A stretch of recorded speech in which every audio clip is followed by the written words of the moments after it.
invited out here today to just experience and see the process of how a mural is created, not just created, but also how you involve your community in the creation of that. Today we're out here and we're doing a mural for Yo Philly's new sandwich shop.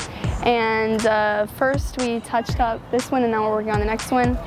We learned one of the many different ways to apply a mural onto like a large scale building or ground or something like that. We got to try out spray painting and we got to learn about murals and how they're applied. It was different because today we got to actually go outside and get to see, and we got to see how they're projected and try it out.